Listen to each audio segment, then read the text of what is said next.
wakas nakarating na ang pamilyang Flores sa RV1 Tunasan, Muntinlupa City. Ana, matulog ka muna anak. Mamaya gigisingin kita ha. Pupunta tayo sa palengke ng Alabang.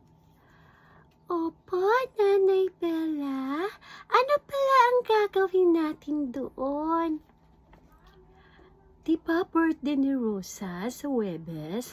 Bibili tayo ng mga kasangkapan para sa paggawa ng suman.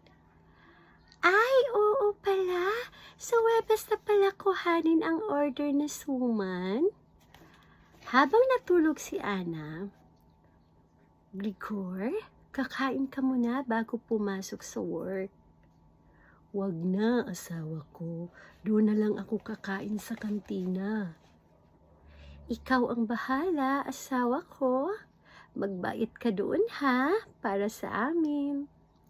Oo naman, asawa ko. Tandaan mo, mahal na mahal ko kayo ni Ana. Ingat kayo palagi. Oo, asawa ko. Ingat ka din ha. Maya-maya, ginising na ni Bella si Ana.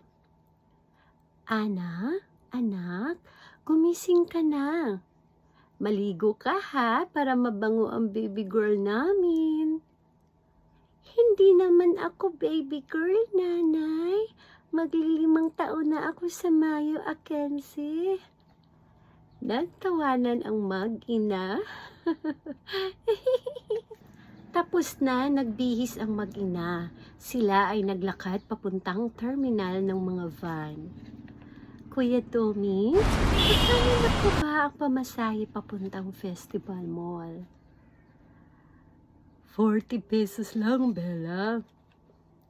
Okay po. Kalungin ko na lang muna si Ana para makatipid ako sa pamasahe. Nakarating na sila sa Festival Mall. Ana, pumasok muna tayo sa loob ng mall. Bilhan muna natin ng regalo si Rosa.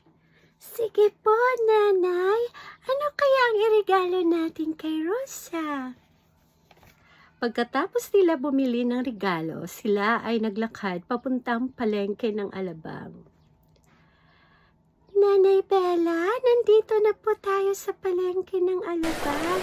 Ano po ba ang bibili natin? Aling Sonia, pabili po ng malagkit na bigas, asukal, niyog at luya. Sige, Bella. Mukhang masarap ang lutuin mo.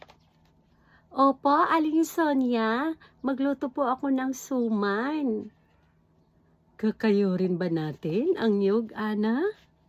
Opo, Aling Sonia, para di na ako mahirapan. Pagkatapos nilang bumili, sila ay nagpaalam kay Aling Sonia. Salamat po, Aling Sonia. Uwi na po kami, ha? Ingat kayo, Annabella.